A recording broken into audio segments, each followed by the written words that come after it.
So, Right. Jenny's on Zoom. Oh, good. All right. Let's see. Hi, good morning, everyone. Sorry for a couple-minute delay this morning. I'm calling to order the meeting of the Western Regional Water Commission, September 18th. It's a little past 9. I don't have the exact time.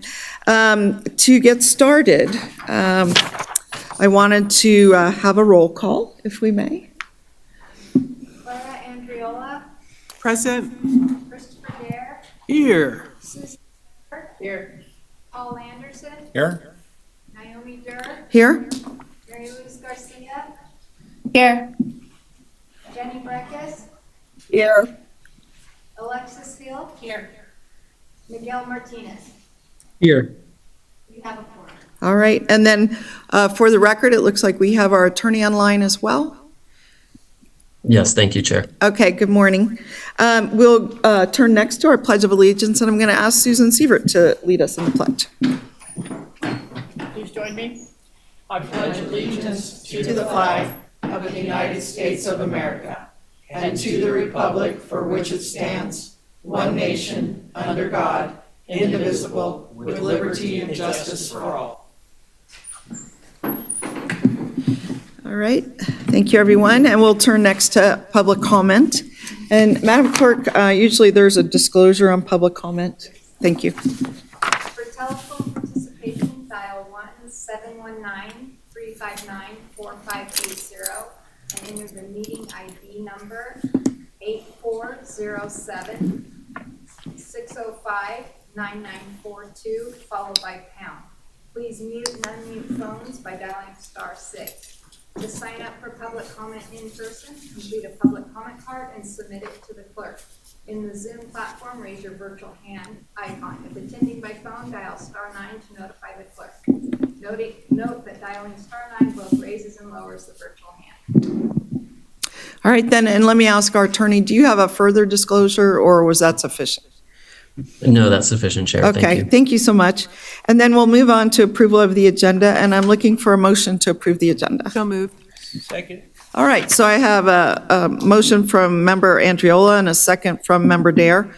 Any comments? All right, all in favor, please say aye. Aye. Any opposed? All right, motion passes unanimously. And then we are looking for approval of the minutes from the June 20, 2024 meeting of the Western Regional Water Commission. And again, I'd like to ask, does anyone have any proposed changes or amendments to the minutes? All right, seeing none, could I get a motion for approval of the minutes? Move to approve. In a second? Okay, so I have a motion from Mr. Anderson and a second from Ms. Hill. All in favor, please say aye. Aye. Aye. Any opposed? All right, motion passes unanimously. And we're moving on to item 6, which is our first action item. And we have here today, it looks like both our manager, Ms. Rigdon, and Mr. Smith, Director of TMRPA. So take it away. Today, it's talking about the Truckee Meadows Regional Planning Agency's draft of the Washoe County Consensus Forecast. Thank you. Thank you, Madam Chair. It looks like we're having this screen pop up, and I'm not sure if that's going to continue, so I'll try to keep it at Sure. bay as we move through the presentation. Kim Rigdon, for the record, I'd like to introduce Jeremy Smith, our Director of Regional Planning, to present the consensus forecast, and then I'll follow up with the comparison of water resources with that. Jeremy? Thank you very much. Good morning, Madam Chair, members of the Commission. Glad to be here for our biannual review of the population forecast using the consensus forecast. So first slide. Yeah, so what is a consensus forecast? You may have seen these slides before, but basically it's an averaging of independent sources to ensure that we are not emphasizing any particular bias of one source. So we use that combination. The second definition I like to use is that it gets everybody on the same page in thinking about where we're going as a region in terms of population. So kind of two definitions of consensus. How is it used? It's really context for long-range planning, for looking at wastewater demand, water demand, traffic analysis zones, populating those.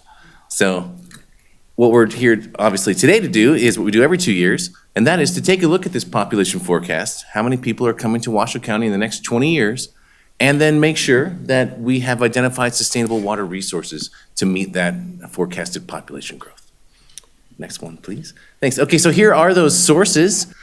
We have two National Forecasting House sources, Woods and Pool, very classic source, and then S&P Global, they were formerly known as IHS Markit.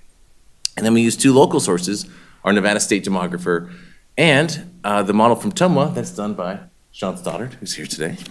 And those have been our sources for a long time, since I've been doing this since 2014. It actually started back in 2003, happened in 8, 10, 12, and on every 2 years. And so these have been the classic sources. Here we go. And here's actually what the forecast this round looks like. So we typically do this graph. There's a lot of lines, so I'll take you through it. The thick dashed line is the consensus forecast average that has been basically tacked on to the most recent known estimate of Washington County population by the state demographer. So that's from 2023. And so then what you can see, I think also, is there are the solid lines. There's 4 different colors. Those represent those 4 sources. So some different takes on what the future might look like. What I like to always emphasize, and is typically the case, is that up front in the first 5 years or so, most things are matching pretty well. And that's why we do this every 2 years. You know, the further you get out, then the further that variance increases. But this is, again, why we don't use one single source. Because you can imagine if you're using that one from S&P on the bottom there, we might have a fairly pessimistic view of our future in just using that one source. So Before you go on, it's hard to read the legend. Could you just tell us whose colors whose? you got it, yeah. So it's hard to read the legend for me too. Okay. Glasses. Okay. Sorry. So we have the Nevada demographer in red. That's the one that kind of seems to flatten out at the end year. Sean's Tumwa model is in purple. Purple is second from the top. Exactly, second Okay. from the top. And then that blue, that's the very top one. It's very typical of Woods and Pools, very linear. That's the one that goes out there to the top. And then that bottom one is the S&P Global. And I actually was a little concerned about that bottom, because I thought, wow, this is remarkably different. And so I called them, and I wanted to make sure that I had gotten the right numbers, I'd put it all in correctly, and that really was their view. And in fact, they just had a little bit more pessimistic view of the growth in the county. Okay, thank you. Sure. Oh, in total, we're looking at about. And the dotted was, So the dotted line is if we go back one, thanks, Kim. The dotted line is the straight average, but we always tack it, as I was mentioning, to that most recent governor's certified estimate of population from the state demographer, which was from July 1 of 2023. So any day now, we'll get the 2024 one, but typically this is the timing. And if we look at the next graph, and you can kind of see how this plays out. So really here are this is a fun one, kind of like fireworks, but the black line represents the governor's certified estimate series. So it's the one that, ends up being kind of our most official population estimate by year. And all of the other lines represent all of the consensus forecast estimates through time. And so one thing that really pops out is those two kind of bluish lines that are at the top. They really were a result of all of the growth we were seeing in the 2000s. And you can see that in the black line, where we bumped up and the models were going that way, but then we had the recession and things slowed down. What's interesting is that you can see another bump in the recent years. And the state number one, we've had in the past, I think 5 or 6 years, we've had 3 state demographers. And everyone does even though it's a program, things get done a little bit differently. And so maybe there's a little bit of catch up that has been happening with that black line, especially following the decennial census. When we got those results back from the feds, we saw that our governor's certified series was about 13,000 people behind what the decennial census was tracking. So when we did this last time, that starting point, that black starting point, was down a bit. Now it's popped back up based on that work by the state demographer, and also referencing that new census number really is the best information we can get about population counts is our decennial census. a quick question on that too. So you're saying that we've been projecting, but when we had the actual counted Yes. census, it was actually higher than the Correct. projections? That's right. And so there had to be an adjustment to. Just to that? over time, it kind of works itself out through their process, and you can see that in this black line starting to go up, but now kind of stabilizing, and you can sort of see the glide path. Good. Okay, great. Thank you. Next one. And so here's the employment forecast. So for people looking at just about 94,000 people over 20 years was the average. For jobs in Washoe County, somewhere on the order of 45,000 jobs are being forecast based on the data sources, Woods and Pool, and the S&P Global.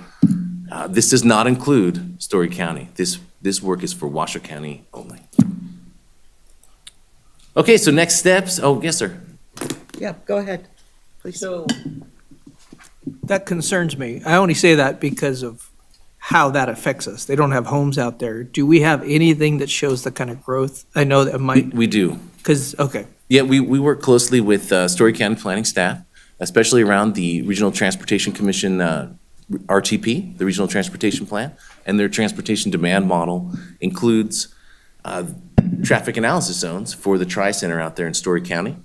And so we talked to them about their kind of future forecast of what they think is coming down the pike in terms of jobs out there. But you're right, housing is not typically forecast out there. Yeah, well, I only say that so we can plan in the future of everything we're doing. Do we have any kind of number of what they're thinking for future jobs? 'Cause I hear all kinds of numbers that sound crazy to me. I do too, and over the years, they've varied wildly. And so we're actually engaged in that work right now. We've established with the RTC and their transportation demand modeling program, the base year, which for this next RTP is going to be 2022. So we use that census info.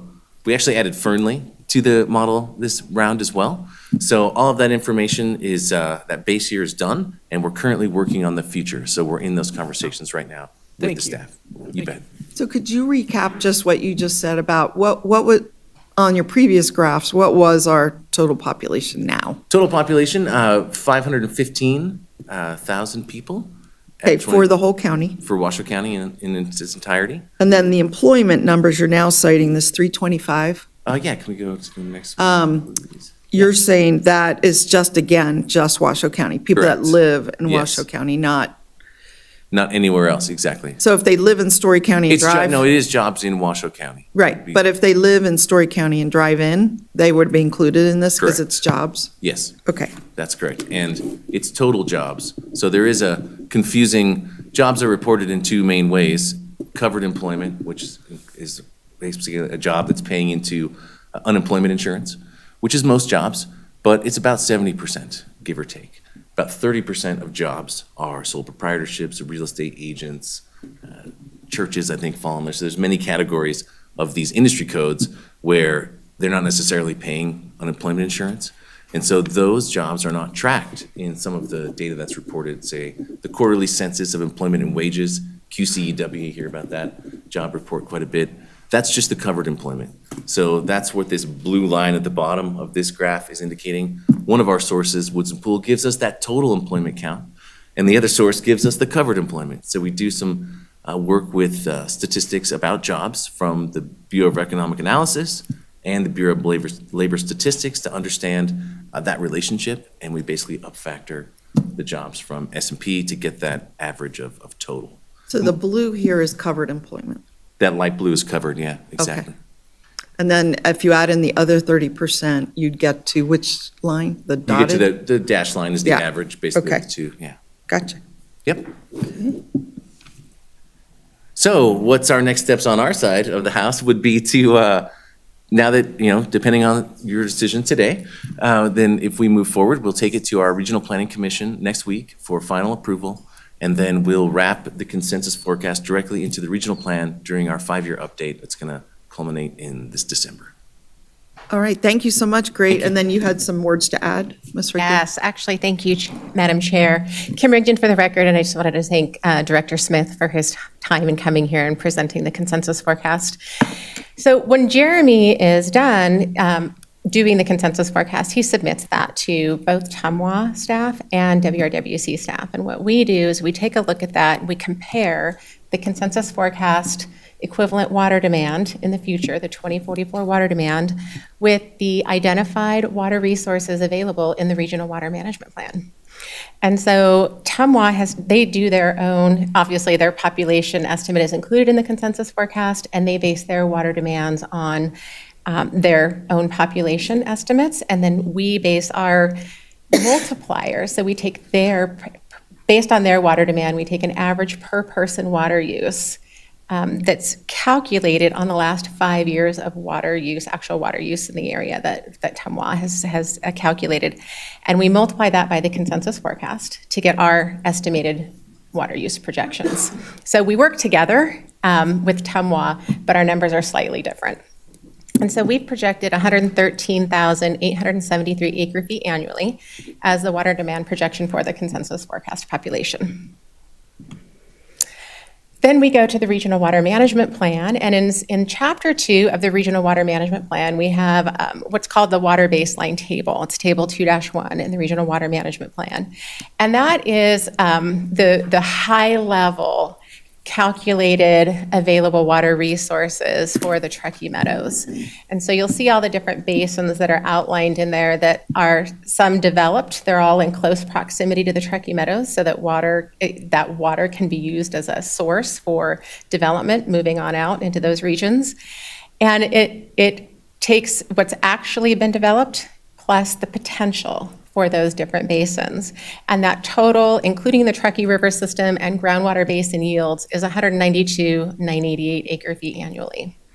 Those numbers come from the state engineer's office. So we go directly to the state engineer's office. We look at they have hydrographic basin reports that we take a look at and take the yield from those basins, because that's the potentially available water resource for the community. We also take a look at kind of what water resources do we, just as a conservative estimate, if we were not to develop those additional basins and we weren't going to have any more water importation projects, what would that look like? And so this estimate is no additional water importation from the current basins that we have developed and still have potentially available water resources. And that number is 143,800 acre feet annually. And then what we do is we take that number, we compare it to our water demand from the consensus forecast, and you can see that we're well below that forecasted water demand.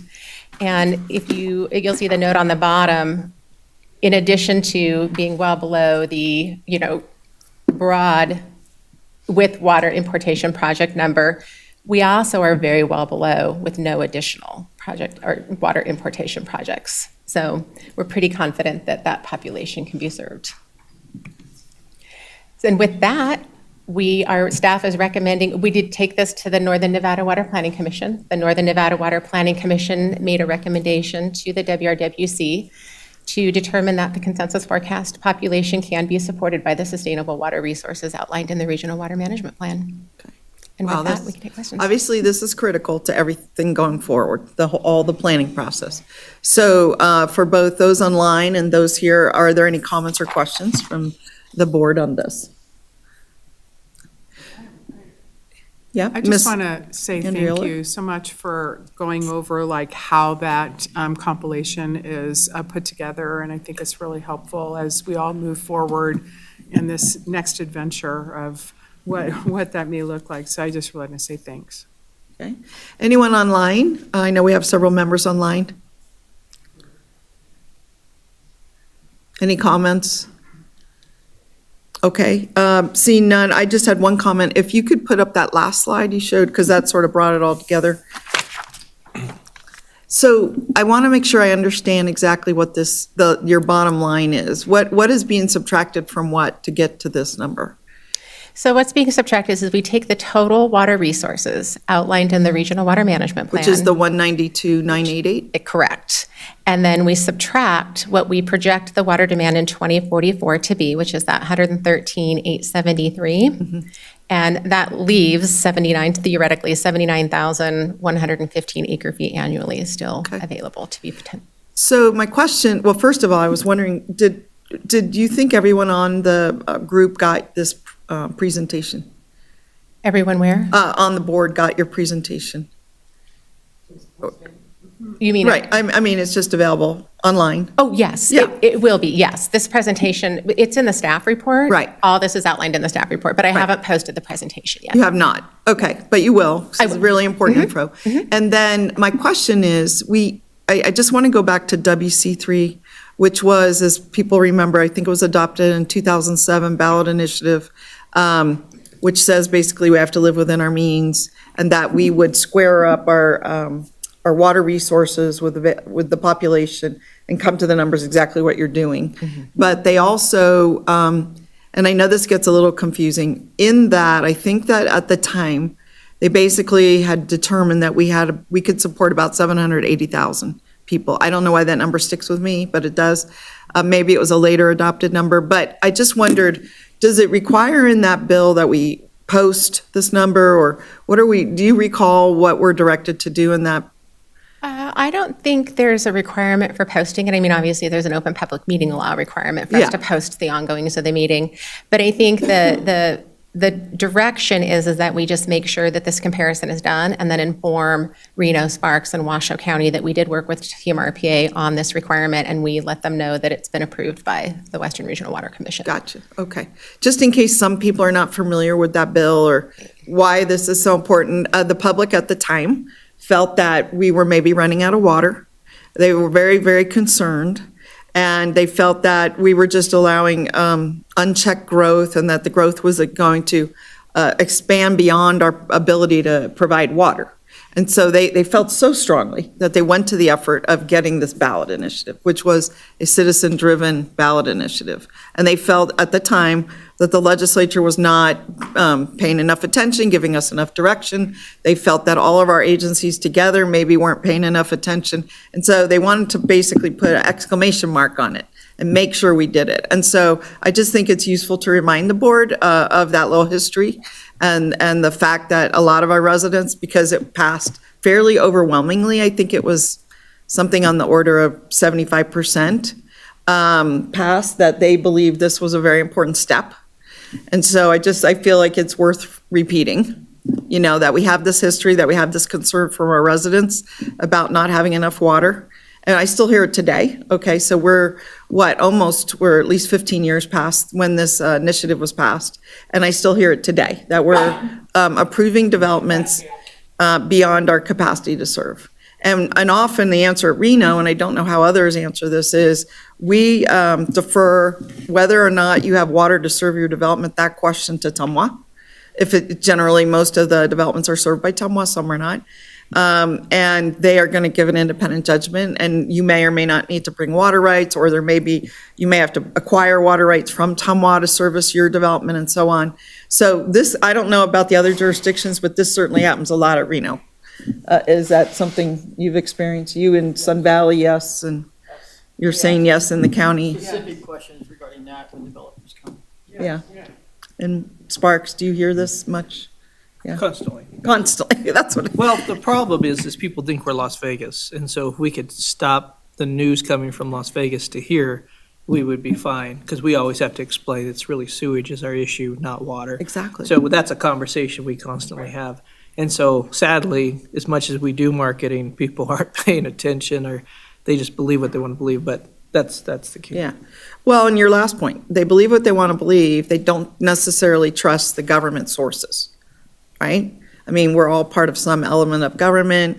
We're serving on our jurisdictions, serving on Tumwa, serving on Western Regional Water Commission, serving on regional planning. We're on a lot of different government agencies that have to deal with population forecasts. And I love the fact that there are multiple forecasts, independent, national, local, things in between, and they generally jive, and we come up with an average, and that average population is driving our planning to the best. We're doing the best we can. And we're also trying to be conservative. The point you made earlier, Kim, about taking a conservative view, assuming there's no more new water, no more importation. Even in those scenarios, we can meet the demands. Okay. All right. Well, any further comments or questions? All right. Well, thank you. Great presentation. Really appreciate you being here today, Dr. Smith. Sure. Okay. Thank you. Do we need some possible action to approve these forecasts? Yes. Okay. So I am looking for a motion. And how would you want us to style it? Here it is. Thank you. Okay. I'll move Okay. to make a determination that the draft 2044 consensus forecast population can be supported by the sustainable water resource outlined in the comprehensive regional water management plan, and a finding that the forecasted population can be supported by these water resources. Okay. I'll second that. Okay. All right. So we have a motion from member Andriola and a second from member Sievert. Any comments or questions about the motion? All right, seeing none, all in favor, please say aye. Aye. Any opposed? All right, motion is passed unanimously. Thank you so much for being here. Thank you. Okay. You bet. All right, closing out item 6 and moving on to 7, which is a report on the Northern Nevada Water Planning Commission workshop, which was held September 4th, and to discuss the WRWC request for recommendations on regional planning of wastewater and effluent management. So, Ms. Rigdon. Thank you, Madam Chair, members of the commission, Kim Rigdon for the record. This is just a verbal report. I don't have any presentation slides. We were directed or asked by the commission in May during our budget hearing meeting to bring to the Northern Nevada Water Planning Commission the board's request to look at regionalization of wastewater and effluent management and get recommendations from the Northern Nevada Water Planning Commission to the Western Regional Water Commission on options and solutions and a possible path forward. So we brought that to the Northern Nevada Water Planning Commission in June for discussion and agendized it for an August meeting to discuss. We brought it to get it on the agenda for August.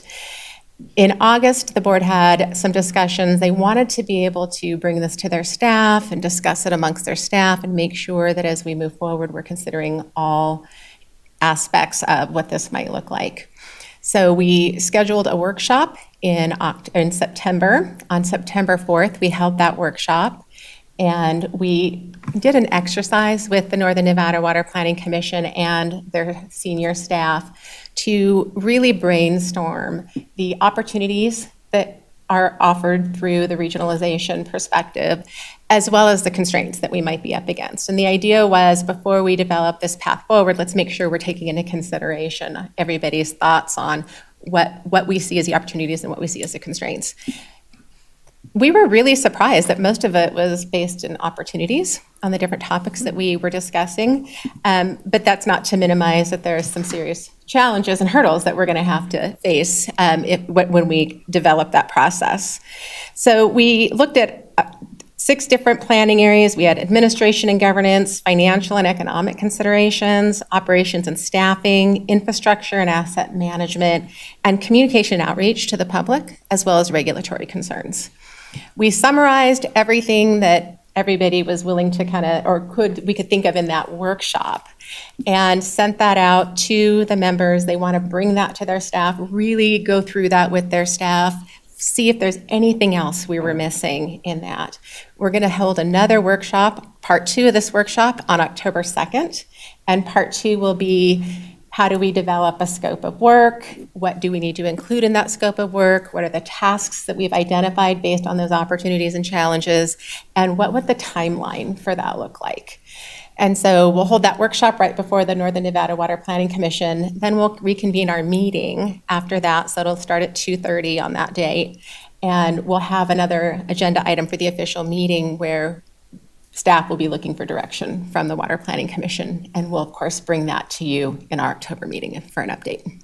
Oh, very good, very good. Is there more, or is that it? Nope, that's Okay. it. Yeah, I can take questions. Okay, well, very good. That's exciting, and I thought, yeah, thank you, Ms. Hill. Thank you for your thoughtful approach on this, Ms. Rigdon, and I appreciate everyone coming to the table and seeing the opportunities. That's great. I'm wondering if we could tentatively plan on some presentations coming to this board, maybe are we having a November meeting? Yes, that's actually a really good point. So November is our concurrent meeting with our so directors. great. Then With Planning Commission?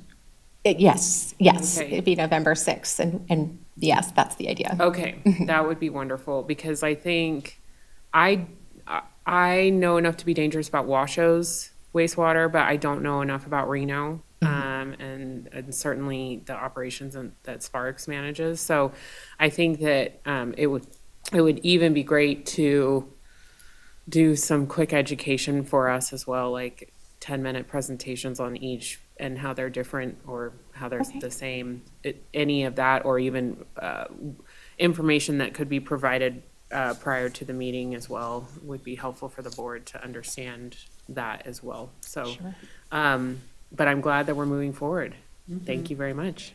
Chair? Yes. Yeah, thank you. And thank you for your leadership on this, Ms. Hill. I know that there's been pushes from several places, but you're one of those major places. And certainly this came to the fore in 2017 when we had the flood out in North Valleys. And we have the Washoe Lemon Valley plant right next to the Reno Stead plant, which is run by Reno. And there really looked like opportunities for consolidation. And then we have other co-managed utilities. So, I mean, the time is very ripe, and it will probably take a number of years to get to any next step, next place. But Mr. Dare. Yes, I also think it's very good. Water doesn't know boundaries, and as we function together, that's very important. My question, things that I'm going to want to know a little bit is some infrastructure costs anything costs to pull together. What do we have in place?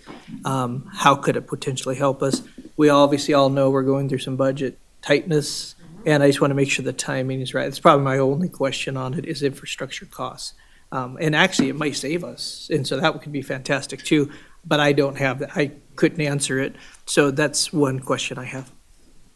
We can definitely include that. Any others here? First at the dais? Comments? How about online, on Zoom?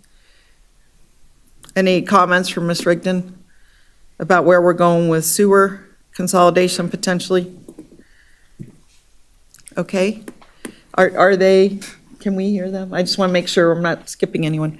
All right. Well, I think it's really a valuable effort. I know we're also talking about this in the stormwater realm. We're also talking about it in fire. I think it's like a time, this decade that we're embarking on is like a time for reevaluation of all of these regional services and what's the best way to provide them. So far, sewer's the one and stormwater without any kind of oversight board, really. There's a coordinated committee, which is a committee, but it doesn't, rise to the level of a board like this one. And so, thank you. Keep moving forward. It's really exciting. Did you need action from us on this? I do not. That was just an update. Okay, very Thank you. good. All right, well, we'll close out 8. And then will you bring us back, you expect in November would be the right time to educate us? Yes, so I'll bring another report in our October meeting. Yeah. And then we'll have a presentation at the concurrent meeting because that'll coincide with our priority setting. Okay. And that'll also be a part of the priority setting discussion. Okay. All right, well, we'll close out 8 and move on to 9. I'm sorry, we'll close out 7 and move on to 8. So 8 is possible direction to staff regarding formation of a regional coordinating committee to address per and polyfluoroalkyl substances, i.e. PFAS. And I asked, in talking to Kim before this meeting, she was going to give a general update. But one of the pending issues over this last 2 years was the PFAS issue. And one of the things she and I talked about is that as each agency sort of does its own thing, we have TUMWA measuring potential PFAS in their water system. We have DEP involved in doing some regional assessments. We have this board. One thing I wanted to make sure is that we weren't duplicating efforts and that we were maybe sharing the data into a common database so that if anyone asks, hey, what's our problem with PFAS or do we have one regionally, we would be able to have a consistent regional answer instead of, well, did you call TUMWA? Well, what does the state say? So each of these agencies can process their data and create what we call information from the data. But what I wanted to make sure is that the data is the same and is available and is collected in the same units. And this is a challenge that's been experienced by many other regions on many other chemical constituents in water and other things. And one of my previous jobs, I actually managed a very large monitoring network. And what we did was we tried to make sure that across 18 counties, or at least 6 of those, that we were all collecting the data the same kind of issue, and this is 20 years ago. So this is a very not unique, is a very long-standing issue with data. And so what I asked Ms. Rigdon to do was just evaluate the possibility of making sure we're all working together on this issue because it's likely to become even bigger, not less. So do you want to speak to that for us? Sure. Thank you, Madam Chair. Kim Rigdon for the record. So yeah, after our discussion, I started to brainstorm and think about, what the needs would be and how we might go about doing this. And we do have a contract with Truckee Meadows Regional Planning Agency to help us with data management and updating our website and those types of services. And so I could definitely talk to Director Smith about how we might create something in the Truckee Meadows Regional Planning Agency's Natural Resources portal where, when after the data's been QA/QC'd and we have context for the data, I think the important thing is making sure that we have a story to tell with the data because it can be really difficult for people to understand what the data means. And so we want to make sure that the data has some context, that we're telling the story that we need to tell associated with the data. And so I don't think that's a problem. I think it's definitely something we can do and we can coordinate together through WRWC or through some type of joint committee. Well, since it's an emerging issue, one thing I didn't want to happen is that already has happened. So we've already had concern from the public, oh, this is a high number and we have a crisis, okay? And it might be true. Or we have a low number over here. It's meaningless. It's lost in the noise. We do not have a problem. As this issue evolves, I thought if we, from the very beginning, were working together on this, that it would make it, easier to be transparent with the public, but also to be able to analyze the data and provide information in our aggregate assessment of, do we have a problem? Don't we have a problem? Is it trending in a bad direction? Is it just that the more we test, the more we find, and it's not that it's getting worse, it's just that we understand the existing problem better? So all of those things, I just thought if we took a moment, we had asked Kim earlier to hire an expert, and she did, and he did an assessment, and I wasn't sure what was happening with that at this point. Could you fill us in on that? Really, since June, we don't have any updates on any current activities. I think right now I'm sure Tumwa is doing their own sampling because of the drinking water regulation, so they're doing their analysis and sampling. Outside of that, there's no regulatory driver really for us to be doing any additional sampling. And EPA and the federal government are still working on what those sampling methods are, what methods you would use for what uses or what water bodies or air or soil. And they're really still looking into the toxicology studies and what does it mean and what are the exposure pathways. So there's a lot still happening at the federal and state level to determine how, and give us guidance in how we're going to move forward. So the question that we wanted to pose to this board is thinking about what the purpose of this board is, which in my mind is regional cooperation on water. Is this something that we would want to task our staff with working with potentially regional planning to do or not? Does it matter at this moment? So thoughts? Yeah, I think there's wisdom in communicating right now. I would say that because there are questions being said to us, and if we could have a focal point that says that's the right answer, and you're right, not doing this. I would say we're probably premature in trying, the state has a board together, Telmo was a part of that, we're all a part of that, and I think until they give us some guidance and guardrails, we could run around in circles a little bit trying to come with answers. But I do agree that finding what we can communicate, even if it's, hey, we have a state thing doing that. And then as they open up, I do think maybe in the future there might be a wisdom in doing more. I just think right now the communication is the key. I think putting too much on us locally until there's some guardrails might be a question for me. Anyone? Yeah, Ms. Hill? Thank you, and thank you for pushing us to be a lead on this and for the presentation we received earlier this year. I thought was really good. I'm wondering, to Councilman Dare's point, if we put some of that information on our website. I'm not seeing it on there, and maybe that's just what we should be doing is there's a page to direct people. We're working on this. We're looking into this. We're trying to work regionally, and certainly if you need to work with regional planning to do that, I don't know if you do. I'm happy to give support. Manager? Okay. Yeah, we have been we put the brakes on doing our website, continuing to develop our website until the regional plan was done because Jeremy's staff is very, very busy with getting that regional plan done and adopted. And then once they were done in October, November, we were going to pick back up our education piece to our website where we talk about all of our different projects and have that information available on the website. As far as data, we would really prefer to have TMRPA host that data because we don't have the internal expertise for data management and the GIS and the mapping that they can do. So we would want them to host that piece of it. But we could definitely put the education piece or link to that data from our website. Is that where you're going, Ms. Hill? That's what I'm thinking, is just when I get questions on this, I don't really have a local source. So even the presentation that we received earlier this year, I thought was really helpful to understand how we fit into this and how we're taking it seriously, but we're waiting on some direction. That works for me, and if it's within the budget, I'm fine with us doing something like that. Anyone else have thoughts? Sir, Ms. Sievert?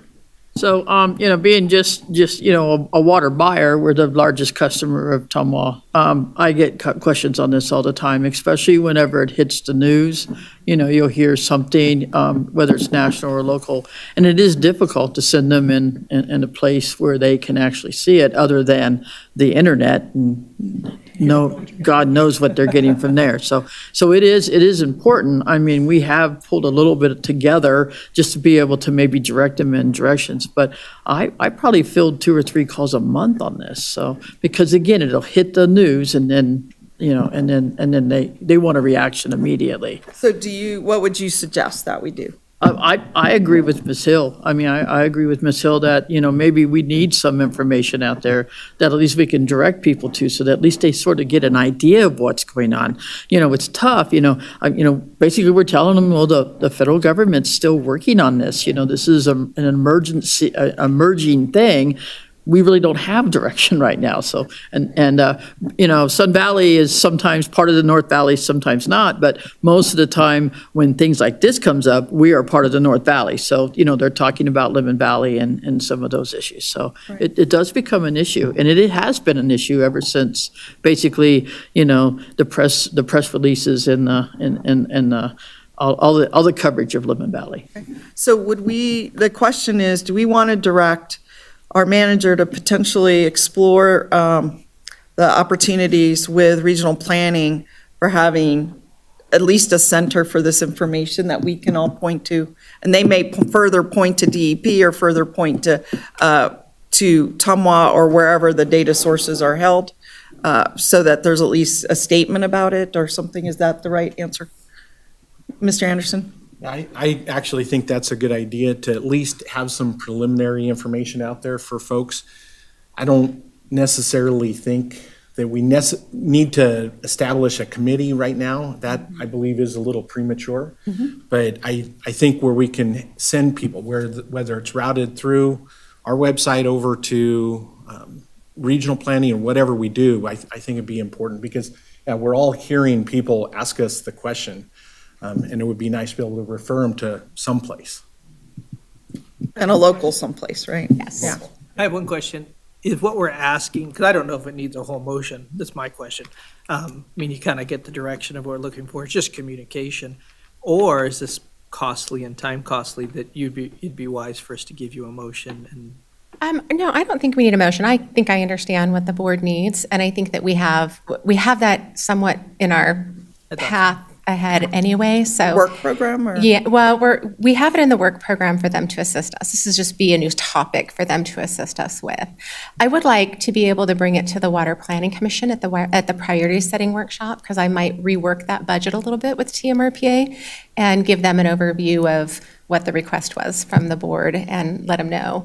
We're also looking at potentially, we have some contract adjustments that we might make for our subject matter experts. We're looking for more on-the-ground, local technical assistance from a subject matter expert as we move forward, and then also having that high-level, regulatory perspective from a national expert. So there's a joint, we're conceptualizing what that might look like, and I think this might fall within that discussion, and I'd like to bring that to the commission. So do we still have on contract the PFAS expert? We do. Their agreement is still in place. We just don't have the subject matter expert at that firm any longer. So we're starting to evaluate who would be taking his place versus do we want to look at a more local expert and switch consulting firms. So Okay. there's some things that we need to discuss with the Water Planning Commission on how they want to move forward. Okay, well, that's really good, because one of the important things is that, this is a historical, what I've experienced, is that we collect data on lots of stuff. But we don't often pay for somebody or experts to turn the data, the raw data, into information. And one agency I worked at before, we actually had PhD experts on staff, and they would take the data that was widely collected and put meaning to it. What does this mean? And you often hear criticism about we're spending money collecting data, and nobody's really processing, analyzing that data or coming up to any kind of conclusion. So to know that we maybe have an expert on staff, on contract, that is very good. And that we have a place that it might be centralized, that is good. I think this just forwards the communication pretty well. All right, so you say you don't need a motion from us? I don't think so, unless there was something specific that you wanted Okay. us to do aside from what we just talked about. We have good direction from the board. Okay. All right, well, thanks, board. I think that was well done. All right, so we're going to close out, let me make sure, 8, and move on to 9, discussion of possible direction to staff regarding future agenda items and dates for future WRWC meetings. Thank you, Madam Chair. So what do you have for us? Oh, thank you, Madam Chair. Kim Brigden for the record. So our next meeting is October 16th at 9 a.m. here in the Sparks Council chambers. We will be reviewing our fiscal year 24 audit and financials, as well as bringing back a report on the Part 2 workshop with the Northern Nevada Water Planning Commission on the wastewater discussions that we've been having. And I will, if we get that far, unfortunately for me, I will be on vacation at the end of this month, so I'm going to have like 2 weeks to prepare. But I will do my best to have some type of an update on the PFAS discussion that we just had. And Well, if it's not ready for then, and the next meeting, Yeah. it's not a crisis. We're actually trying to get out ahead of a crisis. yeah, So- I do want to bring it to the Water Planning Commission, though, because Yeah. we are doing our priority setting in October. So I really do want this to be in that discussion with them. Okay, so could you go over those dates again? October 16th? October 16th, 9 a.m. I may, depending on how robust that agenda becomes, we could switch it to 8:30, but I'm anticipating 9 at this point. Okay. We're doing pretty well with time. Okay. And then you said the next one in November would be when? That one is November 6th. Let me double check And that's in the afternoon, right? it should be Wednesday, the 6th. Wednesday, Yes. the 6th, I have it at 1:30. At 1:30, yes. Okay. That's our concurrent meeting with the Water Okay. Planning Commission. And then there probably wouldn't be a meeting in December. I try not to hold meetings in Yeah, December. and then January would be our next? January would be elections for the Okay, board. very good. All right. Well, with that, are there any other requests for future agenda items? How about online on the Zoom? Anyone? Okay, and no one here at the dais? Okay, all right. Well, we'll close out that item and we'll go to our final public comment. Nothing? No one registered? And is there anyone online that would like to make a public comment? All right, no one, all right. With that, any final commission comments? All right, and any final staff comments? No staff comments, thank you, All Madam right, Chair. and then I'll just declare us adjourned. Thank you very so much. We'll reconvene for Tumwa at 10.